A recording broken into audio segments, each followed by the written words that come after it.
Roe Jogan Experience.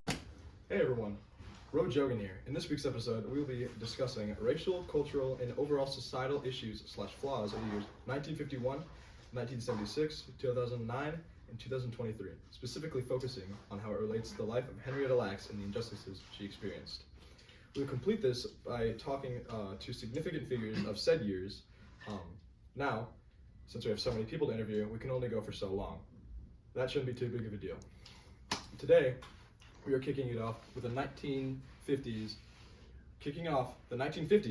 with the world famous Elvis Presley. Thank you very much.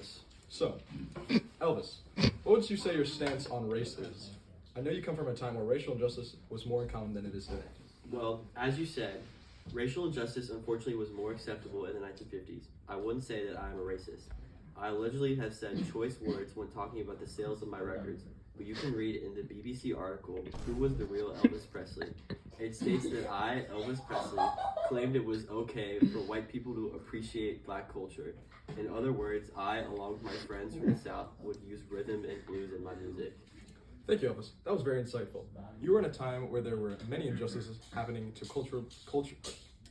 colored people, including Emmett Till. Now, I have no official standing on the issue because there was no documentation of me taking a stance, and I seem to have forgotten. But it was obviously a very serious issue that sparked rebellion for change in American culture, and I am all for that. That's all I have for you today, Mr. Presley. Thank you. Next up, we're jumping straight into the 1970s when Henrietta Lacks' story was made more public. So, may I introduce to you a man you've known for all these years, Mr. John Lennon. Hello. So, John, I feel like I can guess the answer to this question, but are you a racist? I wouldn't say that I am. I was very ahead of my time during my life. I advocated for change. I even wrote a song called Imagine, in which you're meant to imagine a world where everyone's together, although it is virtually the Communist Manifesto. Yeah, I had a feeling. In your life, you made it a big deal to stand up for what you believe in. During the 1970s, there was a lot of movement for change, racially, sexually, and genderly. You're obviously a major role model in that, with your hippie-esque type of music.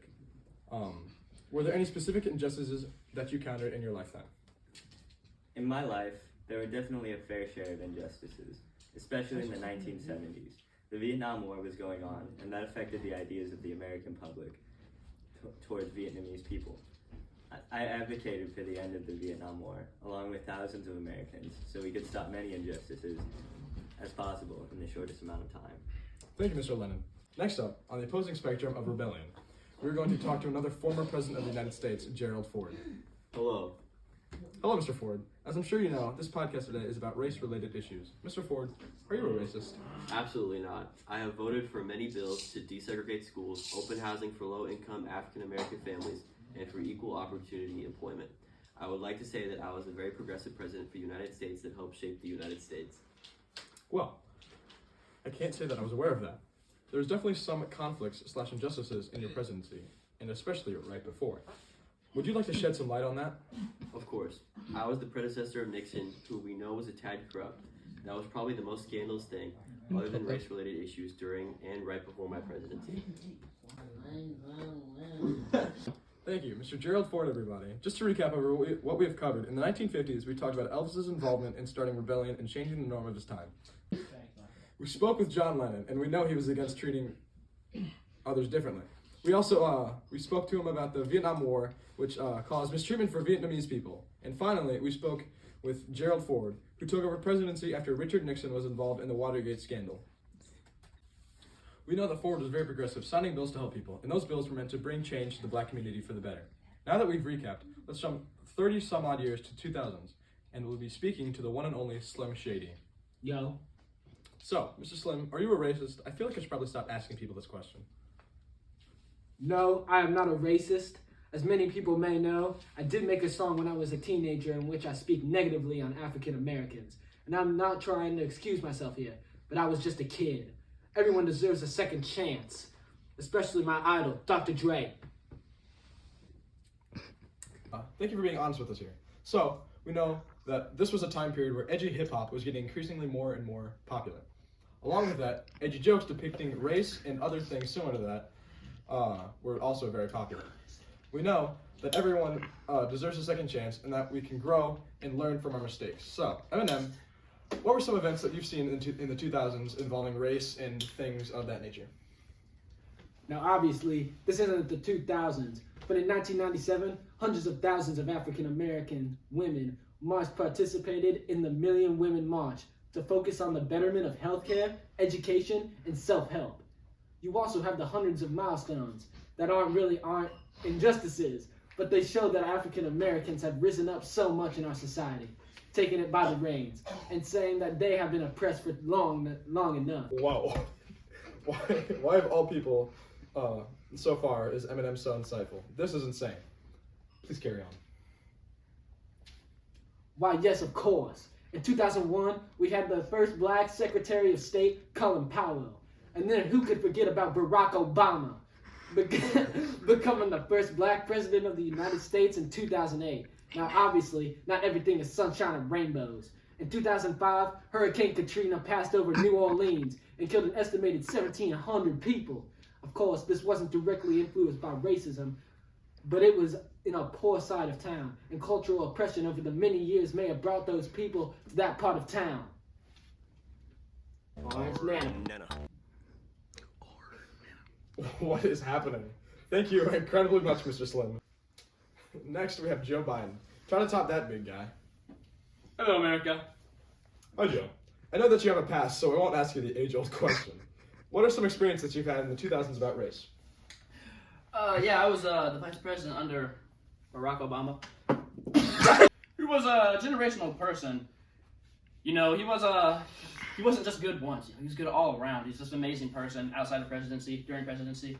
He did so much for the black community, and it was truly inspiring. He went through the hardships, and he spoke for and to countless of people about like how and who changed the fabric of the United States of America. Eminem covered basically every major event that happened in the 2000s, and for that, I applaud him. Thank you, Mr. Biden. We are now fast-forwarding to 10 to 20 years in the future, the 2020s. Now, Joe Biden is the current president of the United States, but since we've already interviewed him, we will not speak with him again. As of now, we will be speaking to Jack Harlow. What's poppin'? Hello, Mr. Harlow. So we know that racism has thankfully subsided a bit these days. Please speak to us about your experiences. Yes, of course. In the year 2020, George Floyd was killed, and that caused a major uprising among the states. People had realized that racism hasn't subsidized as much as we thought. Out of all the bad things that happened, many good things came out of it. People were made more aware of racial injustices, and in doing so, we don't forget the past. Incredible. Thank you, Jack. Next, we have Mr. Donald J. Trump. Hello, Mr. Jogan. You know, I can't really say much. I have a busy schedule, but I will say is that racism hasn't gone away. And unfortunately, it will most likely will not. Not in the foreseeable future, at least. I can't say much, because almost everything has been covered. That is basically it. Thank you, Mr. Trump. I know that racism definitely hasn't gone away, and it probably won't go away. And I know everything that's been covered in the 2020s has already been said. So I thank you very much for coming on the podcast today, and that's really all we have for you today. Thank you.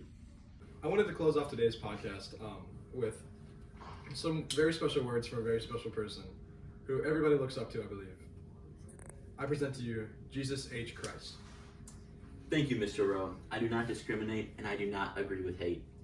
As I have said, you must love your neighbor and love your enemy. One must not hate, only love.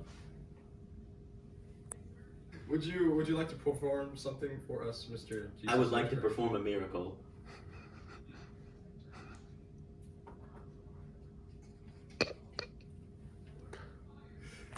He lives. Thank you, Mr. Take Jesus. a sip, Rogan.